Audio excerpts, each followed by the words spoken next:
Eu acho que não foi legal eu ter anunciado que hoje eu ia da Paixão de Ovelha dos homens. É porque não vieram muitos, mas alguns corajosos vieram. Então, parabéns porque vocês vieram. Ontem a gente falou, se é que vocês se lembram aí, do amor de Deus, o que vai no coração de Deus. Quem lembra que amor é esse? Como era esse amor de Deus? Se entrega. Ama e se entrega, a ponto de se entregar. E a gente relacionou que amar é se entregar, é preocupar-se com a vida dos outros, com os interesses do próximo, a ponto de até mesmo se entregar por ele. Se preciso for, dar a sua própria vida a esse próximo, a esse outro. Hoje a gente vai falar, e a gente falou também do espírito do novo cristão, o espírito de uma família, que a família é o veículo pelo qual Deus quer pregar o evangelho através da família. A gente viu que o espírito missionário, o espírito de Cristo, é um espírito missionário. Todo aquele que nasce no reino de Deus, nasce como missionário. Não é verdade? Então, se a gente precisa ter esse novo nascimento, se a gente precisa ter esse espírito missionário, nós precisamos almejar, sobretudo e primordialmente, ter o amor de Deus. Hoje a gente vai falar alguns elementos da família. Ao longo da semana a gente vai tratar sobre o pai, sobre o marido, o homem, sobre a mãe, a mulher, a esposa, sobre os filhos, em seguida sobre a família, os ataques que a família vem sofrendo. E no sábado de manhã vamos falar sobre essa família como uma cidade de refúgio. É um tema muito interessante a ser preparado para o sábado de manhã. Não sei quantos de vocês já estudaram na Bíblia sobre cidades de refúgio. Há pouco tempo que eu vim me deparando com esse assunto e tem algumas analogias, algumas associações, algumas aplicações bem relevantes para o nosso tempo da família como cidade. Abra sua Bíblia comigo, por favor, em Romanos. Romanos capítulo 8, versículo 29. Romanos 8, 29. E a gente vai ver aqui o propósito de Deus para o homem. Eu diria que para o homem e para a mulher, mas hoje a gente vai enfatizar o homem. Romanos 8, 29. Todos já acharam? Porque os que antes conheceu também os predestinou. Para que Deus os predestinou? Para serem o quê? Conformes à imagem de seu Filho, a fim de que ele seja o primogênito entre muitos irmãos. O homem, mulher também, o homem foi predestinado para ser conforme à imagem de Cristo. O homem foi predestinado para ser conforme a imagem de Cristo. Hoje, talvez aqui, a gente vai falar algumas palavras. A gente brinca, tá? Vou dar puxão de orelha. Não é bem isso, não, irmãos. A gente vai falar algumas palavras talvez duras de se ouvir, mas necessárias. E a Bíblia fala, Isaías 30, 10 diz o seguinte: o povo chegou a um ponto de afastamento de Deus, de distanciamento de Deus, que o povo dizia assim: não profetizeis para nós o que é reto, dizei-nos coisas aprazíveis e vede para nós enganos. Eu acho que vocês não estão aqui querendo refletir essas palavras. Você não vai dizer, não abra a Bíblia para dizer o que é certo, diga aquilo que é agradável. Vocês não vão me dizer isso. Espero que não. 2 Timóteo 4, 2 e 3 diz o seguinte: pregues a palavra, instes a tempo e fora de tempo, redarguas, repreendas, exortes, com toda longanimidade, claro, e doutrina. Porque virá um tempo em que não suportarão o quê? A sã doutrina. Mas tendo comichão dos ouvidos, vai ter gente que quando ouve a mensagem verdadeira, não quero ouvir isso. Dói, não considero até nos ouvidos. Amontoarão para si doutores, conforme suas próprias concupiscências. Vocês não vão me dizer como disseram Isaías, né? Espero que vocês me digam que eu faça aqui hoje, por meio de Deus, isso aqui. Pregar a palavra, estar a tempo e fora de tempo. Exortar com longanimidade, com doutrina também. Hoje a gente vai falar sobre o papel do homem. O papel do homem se aplica a 3 grupos de pessoas. A gente vai se concentrar mais nos casados. Mas olha, talvez no seu casamento... Quantos aqui são casados? Todos são casados. Homens e mulheres, casados e casadas. Quase todos aqui são casados. Talvez no seu casamento, isso às vezes acontece muito ruim. Se você já pegou um desses livros de autoajuda, desses livros que falam sobre casamento, geralmente o livro começa, e durante todo o decorrer do livro, você se vê lendo esse livro e parece que o autor está dizendo que o teu casamento não presta, o teu casamento não presta, a tua vida é infeliz. E ele fica dando um monte de conselho, mas ele fala sempre para o leitor, dizendo que a sua vida é infeliz. E às vezes não. Às vezes as pessoas têm casamentos felizes. Mas sempre quando a gente abre a Bíblia, sempre quando a gente fala sobre casamento, até a pessoa que já tem um casamento feliz pode dizer, poxa, não tinha tentado para isso. Pode melhorar. Tudo pode melhorar ou não pode? Pode. Então, ainda que você já tenha um casamento feliz, abrindo a Bíblia hoje, a gente vai aprender alguma coisa nova, certamente. Segundo grupo de pessoas, talvez o seu casamento não seja tão feliz assim. Ou melhor dizendo, talvez o seu casamento seja um sistema de tolerância. Eu tolero minha esposa, ela me tolera, a gente se fala, ela faz o café da manhã, eu ajudo ela de vez em quando. A gente se tolera. Não é as mil maravilhas, mas um respeita o outro, é bom. Não é aquele, que felicidade, como a gente é alegre, sorridente, saltitante pelos campos. Não, mas a gente se tolera. Talvez a gente precise aí de uma dose do Espírito Santo. Que ele nos diga como agir, nos faça entender como homens, como sermos de acordo com a palavra de Deus, nos faça entender como mulheres, como agirmos de acordo com a palavra de Deus, porque cada vez mais que a gente se aproxima de Cristo, a gente se aproxima um do outro. E talvez você seja solteiro, eu não sei quantos solteiros temos aqui, mas talvez você seja solteiro ou solteira, não está casado. Certamente, hoje você vai aprender a dar um passo na direção certa. Eu já ouvi falar que tem um ditado que diz que uma longa caminhada começa com o primeiro passo. Vamos supor que você queira chegar daqui, vamos supor que daqui até Pedreira é perto. Vamos supor daqui até João Pessoa, que é longe. Daqui até João Pessoa são 2.500 quilômetros. Vamos supor que eu traço uma linha reta para chegar em João Pessoa andando. Concorda comigo, pode ser até de avião, concorda comigo que se essa linha não estiver exatamente reta, se ela tiver aqui só meio grau, 1 grau talvez, fora da distância, 1 grau aqui, talvez não representa nada, mas quando você vai andando 1 grau diferente, quando você andou 2.500 quilômetros, vai estar bem distante do local de chegada que você imaginava estar, não vai?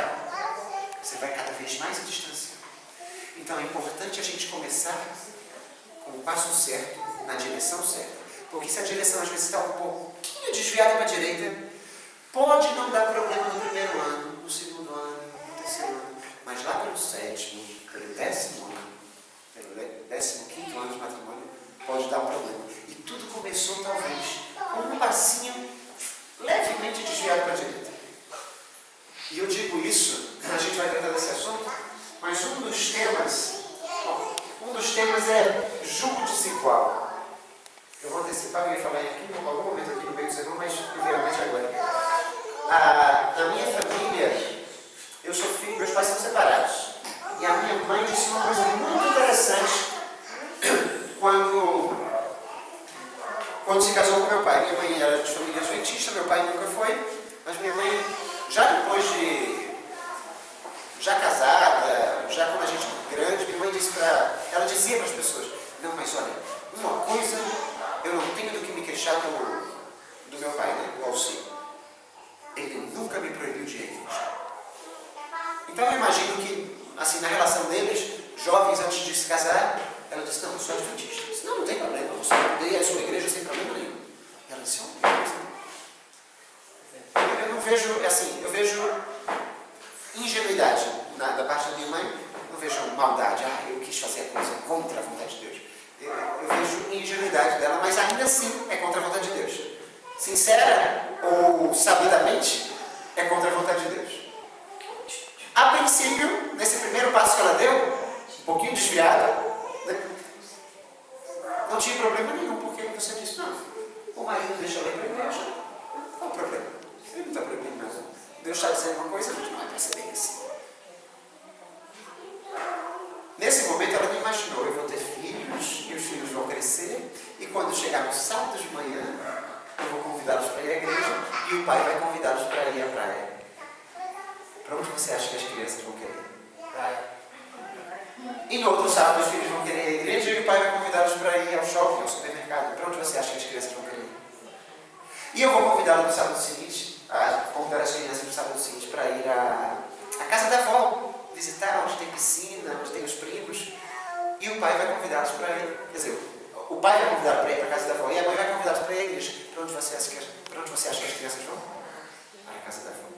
E assim crescemos nós três, somos três irmãos.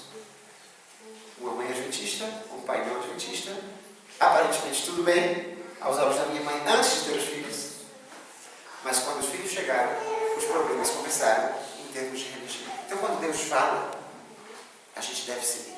Porque parece que a gente vai chegar no mesmo caminho que Deus está traçando. Deus diz que você só vai ser feliz se casar não havendo juros igual, casar com alguém da mesma fé. Mas olha, eu me casei com uma pessoa que não é da mesma fé e não está tendo problema nenhum. Hoje, deixa crescer os filhos, conversa depois, daqui a pouco, aos 7 anos, lembra que eu falei do passo certo? Talvez o problema só se dê lá aos 30, lá aos 40 anos. Mas vai dar. Porque a palavra de Deus não faz. Então é importante que a gente siga as instruções de Deus. Então vamos falar sobre as instruções de Deus a respeito dos homens. Já vimos que a vontade de Deus é que nós reflitamos, que nós sejamos semelhantes a Cristo, a imagem de Cristo, esse é o maior objetivo de Deus para todo mundo. 2 Coríntios 10, 5. Abra sua Bíblia comigo, 2 Coríntios 10, 5. E como é que a gente pode ser esse homem que Deus pede que nós sejamos? 2 Coríntios 10, 5 diz o seguinte: destruindo os conselhos e toda a altivez que se levanta contra o conhecimento de Deus, e levando o quê? Cativo todo o entendimento à obediência de Cristo. Uma coisa o homem deve fazer: levar cativo todo o entendimento, ou todo o pensamento, talvez, da sua versão. Levar cativo todo o seu entendimento, todo o seu pensamento à obediência de quem? Cristo. Se nós não levarmos nossos pensamentos cativos e aprisionados, eu quero pensar como Deus pensa, eu quero ter a mente de Cristo. A Bíblia fala disso, né? Que a gente tem que ter a mente de Cristo. Tende em vós o mesmo sentimento que houve em Cristo. Outras versões falam que é a mente de Cristo. Sejamos unidos, eu e o Pai somos um. O homem precisa ter a mente de Cristo. Precisamos estar cativos com o mesmo entendimento que Cristo tem. Da maneira como Cristo entende uma coisa, nós deveremos buscar entender também. A gente vai ver como Cristo entende certas coisas aqui no Evangelho. Mas antes de a gente ver como Cristo entende a relação homem-mulher, vamos analisar um pouquinho as principais diferenças. Quais são as principais diferenças que a gente tem entre homem e mulher? Cristo fala que a relação que nós devemos ter, nós homens devemos ter com a mulher, se assemelha à relação que ele tem com quem? Com a igreja. Maridos, amai as vossas mulheres, assim como Cristo amou a igreja e se entregou por ela. Então, se a relação que eu tenho que ter com a minha esposa é uma relação semelhante à de Cristo com a sua igreja, eu preciso saber como é que funcionam essas coisas. Como é que funciona a relação de Cristo com a igreja? A gente leu ontem Efésios 5, 25. Antes de ir para Gênesis, vamos ler Efésios 5, 25, para você ver como é a relação de Cristo com a igreja. Estava lá em 2 Coríntios, Gálatas, Efésios. Efésios 5, 25. Olha a relação de Cristo com a igreja. Vós, maridos, amai vossas mulheres, como também Cristo amou a igreja e esse mesmo se entregou por ela. Para quê? Para santificar, purificando-a com a lavagem da água pela palavra, para apresentar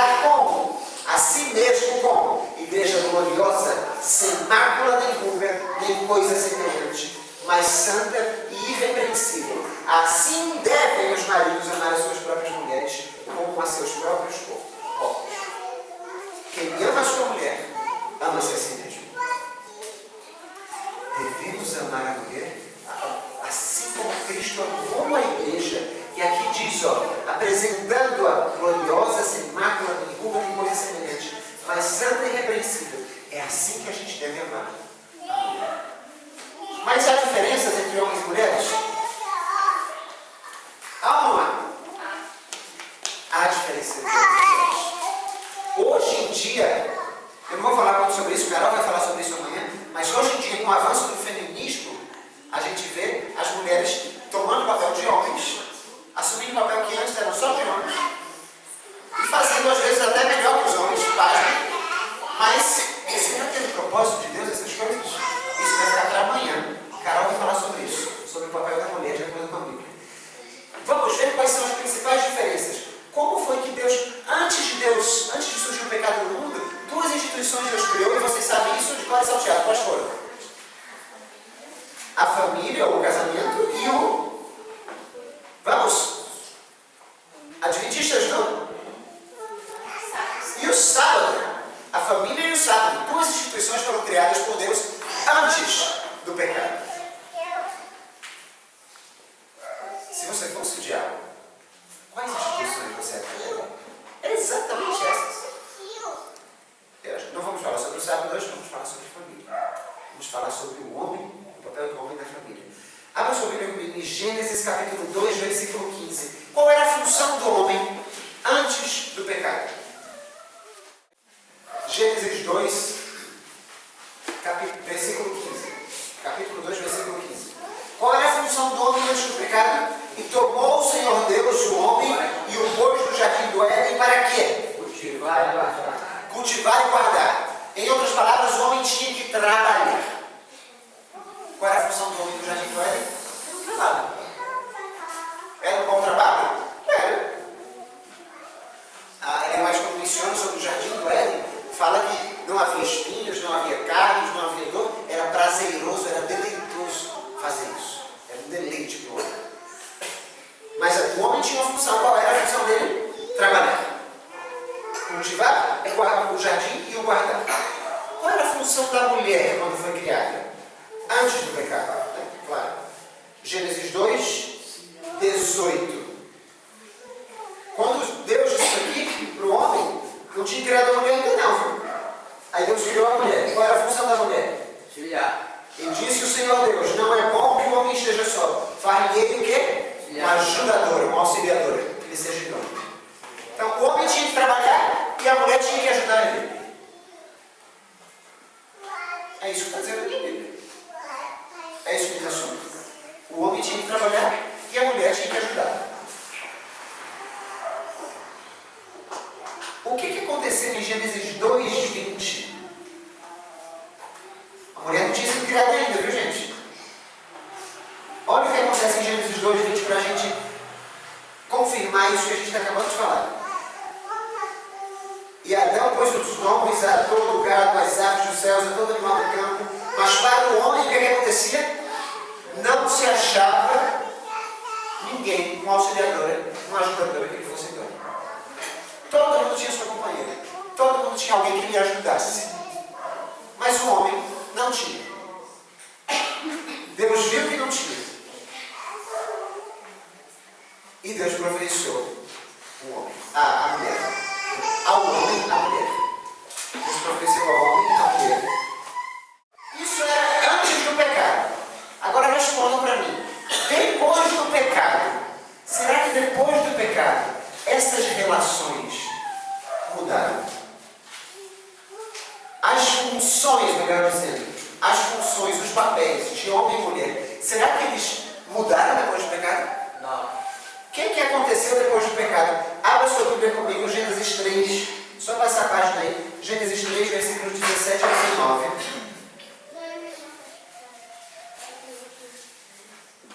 Logo depois do pecado, quando Deus está proferindo maldições, na verdade, a gente pode até entender como bênçãos, diz o seguinte a Adão: porquanto deste ouvidos à voz da tua mulher e comeste da árvore que te ordenei, dizendo, não comerás Maldita é a terra por causa de ti. É a terra que é maldita. Com dor comerás dela todos os dias da tua vida. Espinhos e carros também te produzirá e comerás a erva do campo. Do suor do teu rosto comerás o teu pão, até que te tornes a terra.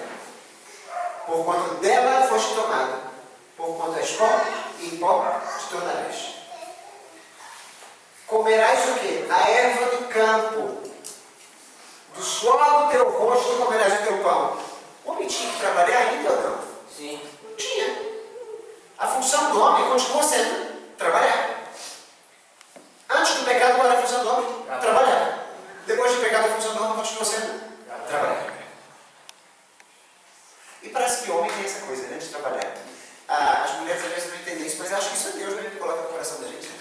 E isso às vezes a gente sobe para a cabeça e fica workaholic, como chama, viciados em trabalho. O homem parece que se sente realizado quando conquista alguma coisa no seu trabalho.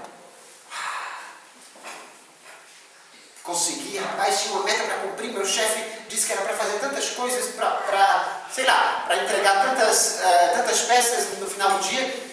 A gente fizemos uma hora extra no trabalho, você chega contente em casa, deu certo, cumprimos. E com os amigos você comenta isso. Não, mas porque ontem fiz hora extra, mas olha, cumprimos a meta, atingimos o objetivo. Isso é prazeroso para o homem. Cumprir o trabalho. E o homem se sente realizado com isso. A gente só não pode levar isso a um extremo de ser viciado em trabalho e esquecer a nossa família. Mas o homem sente prazer quando trabalha e quando cumpre, quando é realizado. Em geral, hein? Às vezes tem uns preguiçosos que aparecem de vez em quando. Mas em geral, o homem tem isso de querer trabalhar, produzir, conquistar, cumprir a meta. Fez. Essa é a função do homem. Trabalhar, também depois do pecado. E quanto a Eva, depois do pecado? Gênesis 3,16. Aliás, uma coisa que eu não falei antes do pecado quanto a Eva foi o seguinte. Gênesis 1,28, Deus deu uma ordem, né? Sede fecundos, multiplicai-vos. A função de Eva, além de ajudar o marido, também era ter filhos. Óbvio.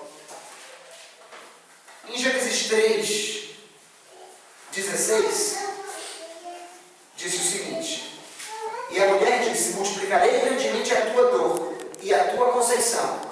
Com dor darás à luz filhos, e o teu desejo será para o teu marido, e ele te dominará. A função da mulher ainda era ter filhos, e aqui diz: o teu desejo será para o teu marido. Aqui está falando que ela também vai ajudar o marido dos empreendimentos que o marido tem ou inventar. Mudou a função da mulher? Essa parte de ele te dominará, a gente vai tratar disso. Carol vai falar um pouquinho mais sobre isso e eu vou falar um pouquinho mais sobre isso durante a semana. Então vamos deixar ela de lado um pouquinho hoje. Mas o teu desejo será para o teu marido, ou seja, você vai continuar ajudando ele. Você vai continuar tendo filhos. Mudou o papel da mulher? Não mudou. Antes e depois do pecado, o papel do homem e o papel da mulher, de acordo com a Bíblia, era o mesmo. O homem empreendia, o homem trabalhava, a mulher o ajudava e a mulher também tinha filhos. Tanto antes quanto depois do pecado. Toda a existência de Deus, do homem, toda a existência do homem, a gente pode dizer assim, vem daquilo que ele faz com as mãos dele. Parece que o que o homem faz, o que o homem produz, isso é a realização do homem. Quando o homem diz que o homem é um fracassado, é porque quando a gente diz de alguém, fulano é um fracassado, não é ninguém na vida, geralmente é porque ele não realizou nada, ele não cumpriu nada, ele não... A gente fala em bem materiais, mas não é esse o ponto, mas a gente diz, olha, ele não tem um trabalho, não tem um emprego, não sustenta a família. Geralmente, quando o homem é uma falha, é um fracasso para a sociedade, a gente diz isso. Né?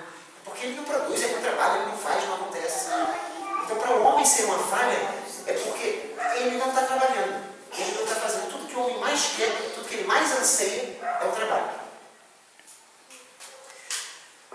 Com frequência, os homens, por causa disso, se tornam viciados em trabalho. Agora, a mulher, a existência da mulher ela vem do homem. Até na criação, quando Deus fez a Eva, Deus fez ela da costela de Adão. Ele tirou de Adão e colocou e criou Eva. A existência da mulher deriva do homem.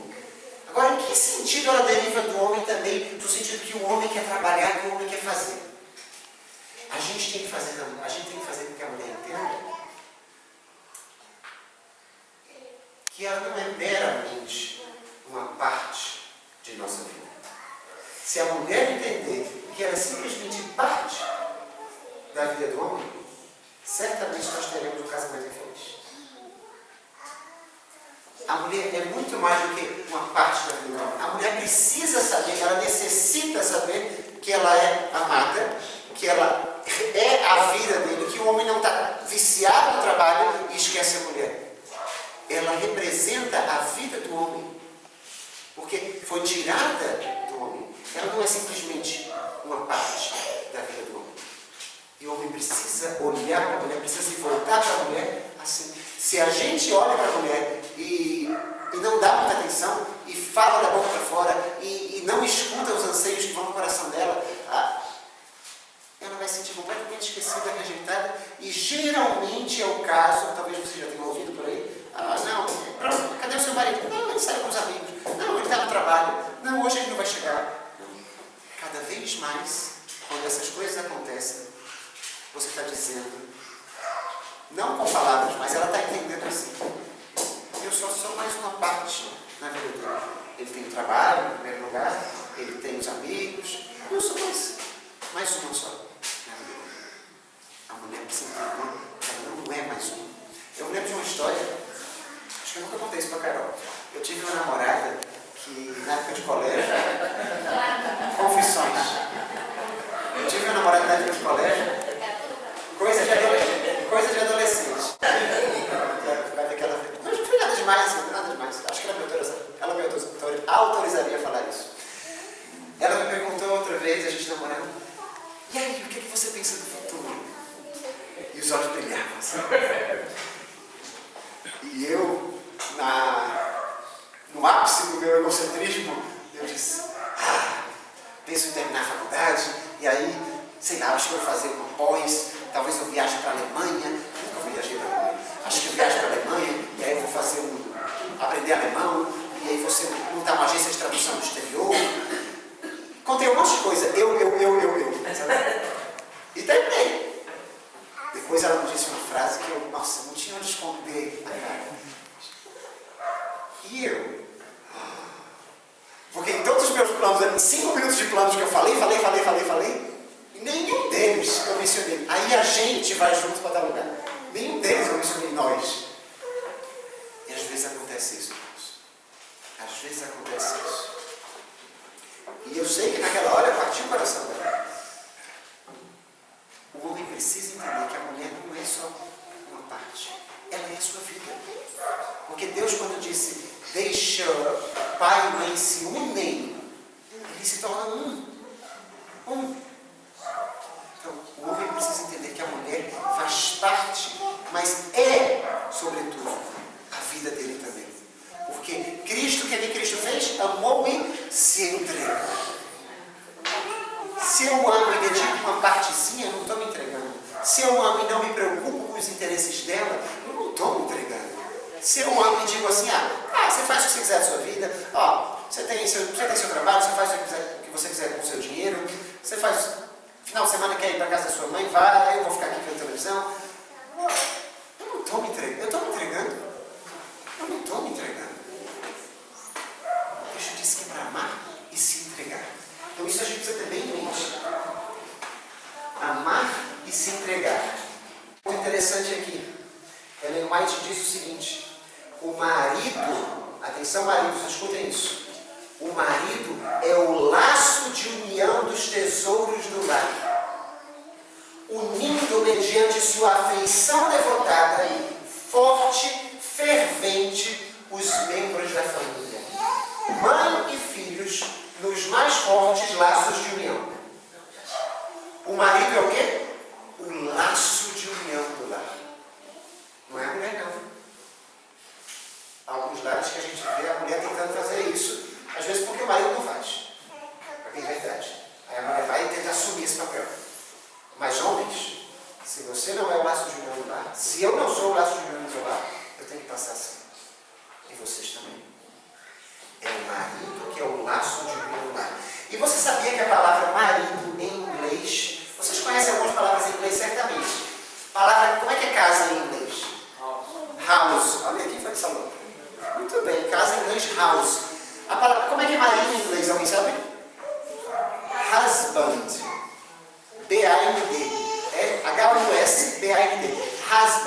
Quando você separa essas duas palavras, husband, o hus vem de house.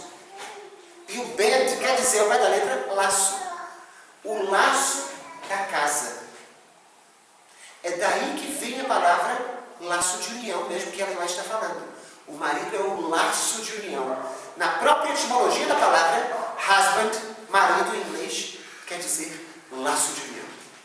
Ou seja, é o marido que tem que sentar. E eu confesso, nem sempre eu faço isso, não. Eu não confesso com orgulho, não. Eu confesso diante de Deus, diante de vocês, que é uma coisa que a gente tem que mudar e tem que passar a fazer.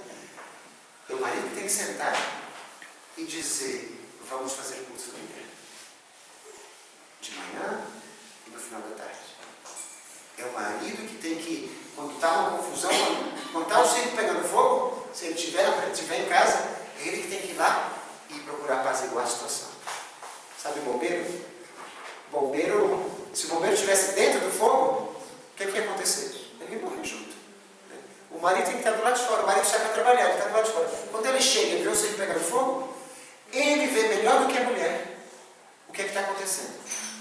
A mulher está lá, sem saber o que fazer. O fogão aceso, a roupa para lavar, alguma coisa para dobrar, 3 crianças correndo, uma televisão ligada, o telefone toca, tem que anotar um recado, alguém tocou a campainha nesse exato momento e tem uma criança no chuveiro ainda tomando banho e a outra já está para vestir a fralda. E ela está lá. E alguém brigou. Agora, 2 crianças brigaram. Aí o marido chega e vê a situação, ele consegue ver como solucionar. Às vezes a mulher dentro do fogo, ela não sabe sair do fogo. Mas o homem acabou de chegar do trabalho, sabe? Apaga o fogo, troca a criança e deixa que... Fulano, espera um pouquinho só que eu já vou. No instante ele resolve a situação. Às vezes, eu digo que às vezes eu faço isso também. Eu digo, que caos é esse? Está tudo perto do ar hoje. A louça está suja, o telefone tocou, ninguém atendeu. Cadê? Cara, por que Laura está brigando com a mãe? E quando o Carol não responde, eu já sei. Quando ela simplesmente passa por mim, ela faz. Não responde, ela diz, eu já sei porque não tem explicação. Se não acredito que você vai me trazer mais um problema. É como se ela dissesse. Em vez de falar, apaga o fogão, resolve a briga e atende o telefone, que ajuda mais. E isso, o marido é o laço de união. Às vezes a nossa tendência nossa tendência é apontar 3, 4, 5 erros. Tudo de cabeça de perna para o ar. Às vezes é bom que ela saiba de perna para o ar assim. Mas faríamos muito melhor se a gente procurasse juntar as pecinhas do quebra-cabeça do que ficar falando que está tudo fora do lugar. É uma verdade. Então, maridos, vocês são o quê? Laço de união. Forte laço de união. Temos na Bíblia exemplos. Sabia que os maridos são os líderes? Já viu esse versículo na Bíblia? Quando Paulo e Silas estavam na prisão, né? E o carcereiro não entendeu nada que aconteceu com aquele terremoto, as cadeias dele se soltaram e o carcereiro pegou uma espada e disse, eu vou me matar agora, porque se eu não me matar, o meu chefe lá vai me matar, porque como assim eu deixei todo mundo fugir? Então eu vou me poupar da vergonha e eu mesmo vou me suicidar aqui. Aí Paulo falou, não faço não. Finalmente ele perguntou, o que é que eu preciso fazer para ser salvo? Creio no Senhor Jesus e serás o quê? Quem vai ser salvo? Tu e tua casa. Eu estava pensando nisso hoje. Sabe por que vai ser salvo tu e tua casa? Não é que o que eu faço, a minha salvação automaticamente vai salvar a minha família. Mas se você considerar que o marido é o laço de união, vai ser salvo sim. Ele e sua casa. Isso era dito aos homens. Será salvos tu e tua casa. Josué não disse, quando estava falando sobre Baal, disse, pois eu e minha casa, o quê? Serviremos ao Senhor. Josué, eu tenho certeza que Josué não estava dizendo assim, e você vai servir a mulher. Criança, você vai servir também. Aí vocês não servem. Não era isso. É que ele era um laço de união. Josué era um laço de união. Ele tinha uma família bem ordenada. E ele podia dizer com propriedade, eu e minha casa. Porque havia harmonia no lar. Porque cada um assumia o seu papel no lar. história de Noé também nos diz isso.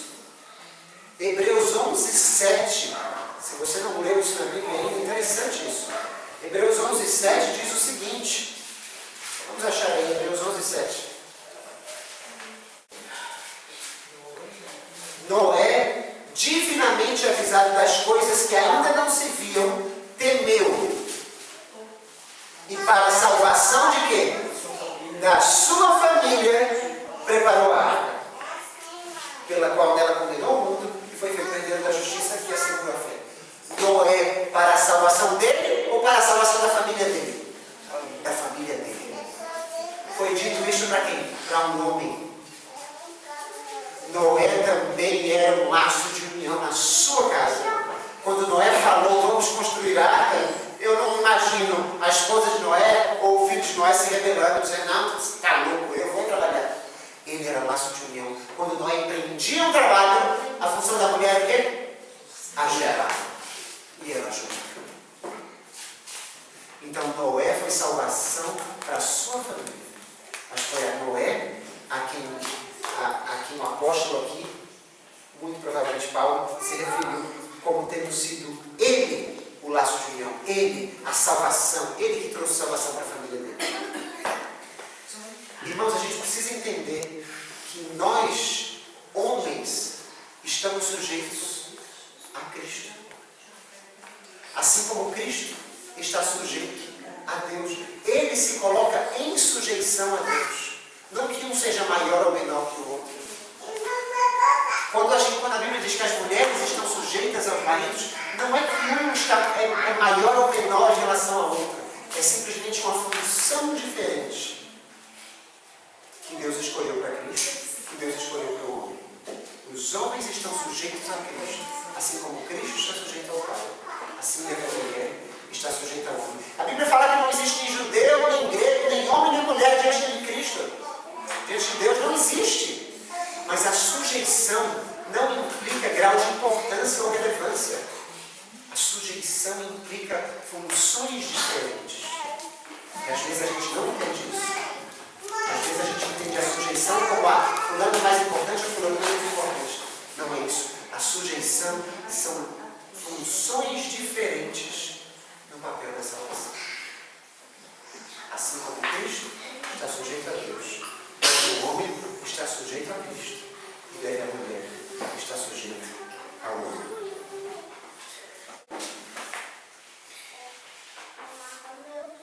Vamos falar sobre 5 princípios práticos de um casamento bem sucedido. E com isso a gente vai encerrar com esses 5 princípios. Fácil de memorizar, fácil de decorar, são 5 letras C. C. Primeira letra C de um casamento bem sucedido, eu já falei um pouquinho sobre isso. Conversão. 99%, talvez 99,9% dos casamentos bem sucedidos acontecem porque os dois integrantes são convertidos. Se você não tem pessoas convertidas no casamento, a probabilidade de dar errado, se pelo menos uma delas não é convertida, a probabilidade de dar errado é muito grande. É quase certo. E ser convertido não quer dizer, eu entrei na igreja, eu sou batizado, eu terminei batizado. Não. Você passa tempo com Deus? Quanto tempo você passa diariamente com Deus? Você tem comunhão com Cristo? Você lê a Bíblia? Você estuda? Ser convertido é muito mais do que ser batizado. A conversão é diária. É uma comunhão diária. Então, o primeiro C de um casamento bem sucedido é o quê? Conversão. Vamos decorando. Segundo C de um casamento bem sucedido, comprometimento. Sabe o que quer dizer comprometimento? Eu me casei com Carol. Quando eu me casei, casados estaremos até o fim. Divórcio é uma opção? Não. Divórcio não é uma opção. Mas é da vontade de Deus que o homem se divorcie? Não. Jesus autorizou o divórcio? Não. Jesus permitiu. Mas ele só permitiu pela dureza do vosso coração. Porque não é da vontade de Deus. Não é assim que diz a Bíblia? Foi pela dureza do coração do homem. divórcio em algumas condições. Mas é da vontade de Deus. É porque o homem tem um coração duro. Deus diz, tá bom. Então se for adultério, pode dizer. Mas seu pai é pela dureza do coração do homem. Se você me pergunta que é da vontade de Deus, a Bíblia diz que não é. Não é da vontade de Deus. Então, comprometimento. Conversão, comprometimento. Está passando por uma briga, amigo? Pode até estar passando. É motivo para divórcio? Não. Recentemente a gente escutou de um amigo, de uma amiga que o irmão dela está se divorciando. Aí, bom, ela vai falar com a cunhada, né? Porque a minha cunhada é assim, porque, claro, a gente vai defender outra família. Eu não sei o caso, vai ver que até ela esteja certa na sua argumentação. Mas geralmente a gente vai defender outra família. Né?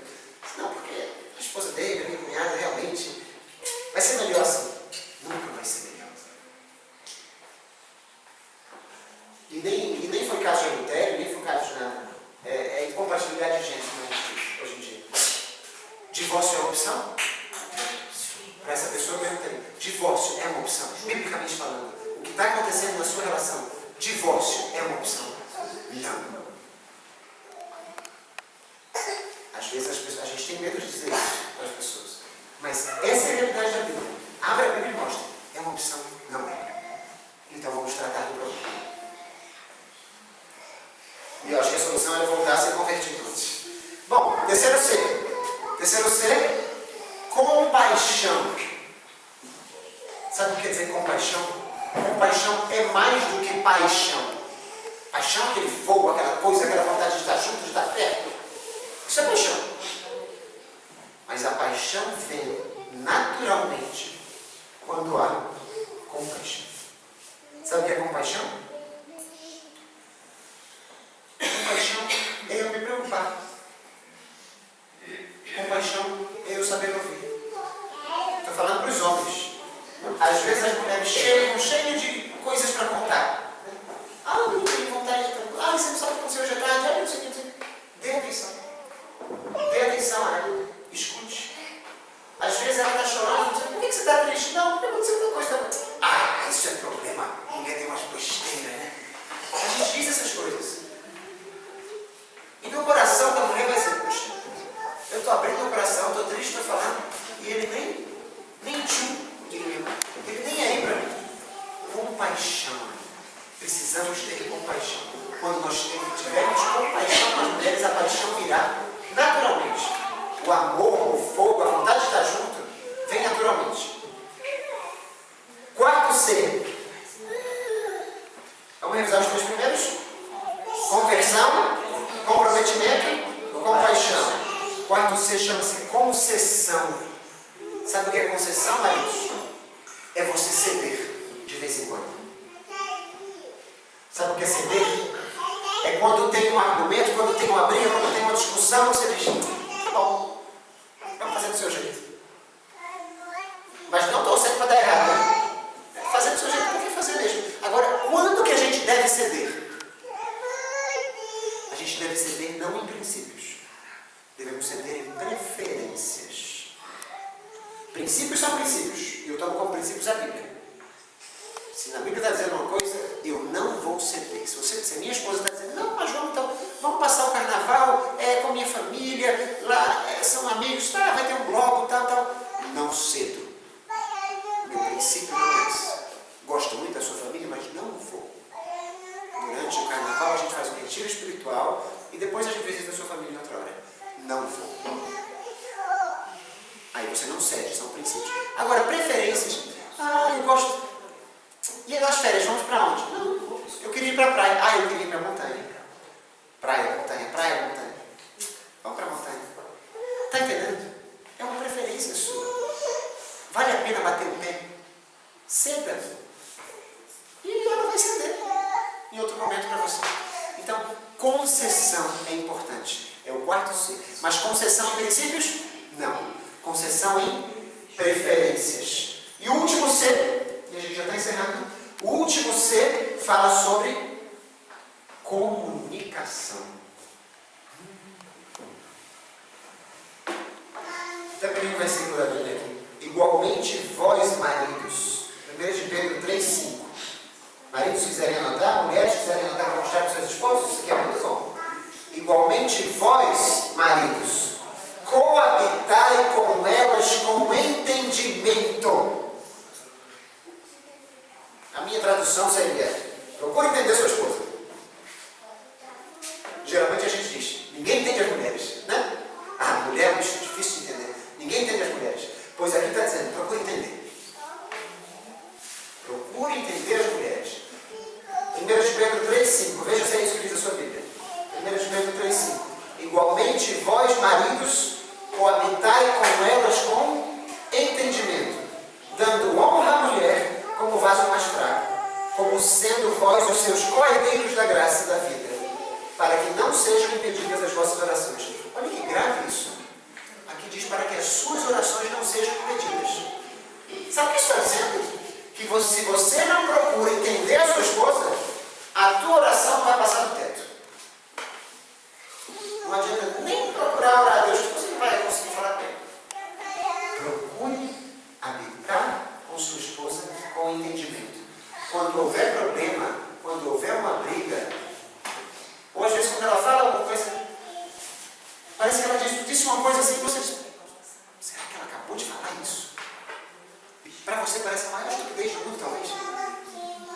E aí a nossa reação natural é dizer assim: eu não acredito que você pensa dessa forma, que você falou isso. Antes de a gente já ir com 4 pedras na mão, pergunte: o que foi que você disse mesmo? Aí ela vai dizer: foi? Ou então você pode perguntar: foi isso que você disse? Ela vai dizer: não, eu jamais diria tal coisa, eu não falei isso não. Ela vai dizer: o que eu falei foi isso e aquilo outro. Que é uma estupidez do mesma proporção. Mas foi isso mesmo que aquilo outro? Não foi isso, foi isso. Ah, bom. Então procure entender a sua mulher. Às vezes é no diálogo que vocês resolvem. A nossa tendência, ela falou e a gente diz: não acredito que você pense dessa forma, que você falou assim. E às vezes as mulheres falam, mas não é isso que elas querem dizer. Acontece muito na casa.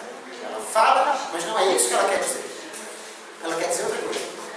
Então a gente tem que procurar entender as mulheres. Se a gente não procura entender as mulheres, o que é que diz a Bíblia? A nossa oração é impedida. Então acabar com essa história que o mundo diz aí fora: ninguém entende as mulheres, mulher não mistura. Não, eu não vou morrer tentando entender as mulheres. Procure entender. Quer que suas orações sejam ouvidas? A Bíblia está dizendo: procure entender as mulheres. Para encerrar, tem um texto aqui muito conhecido,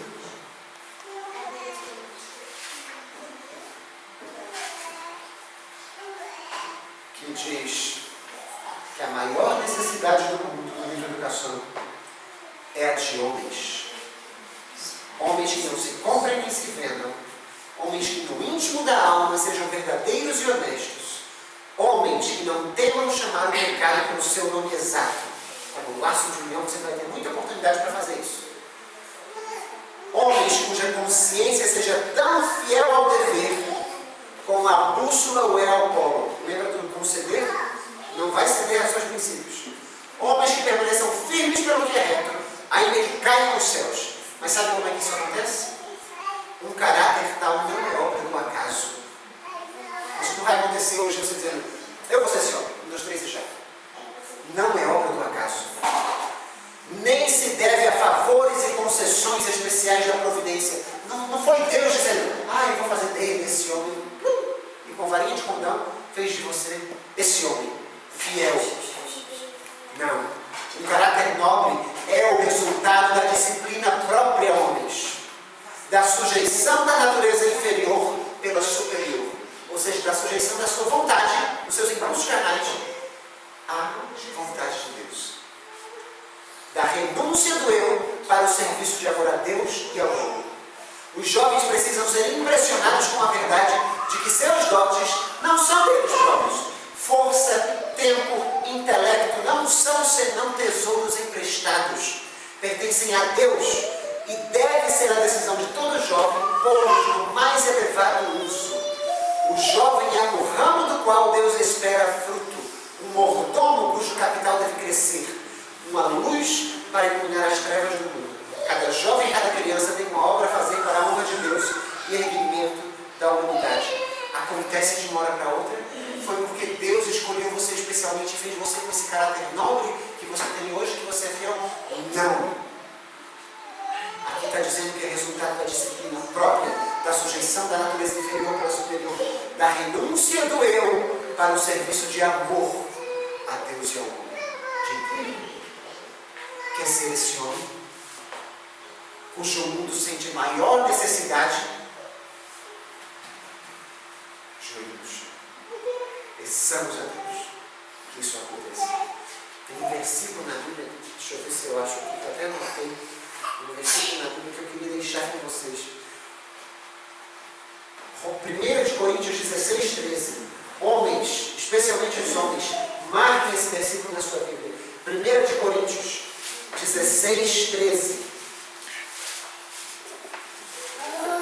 Tudo isso que eu falei para vocês aqui, vocês precisam, começa com esse versículo aqui.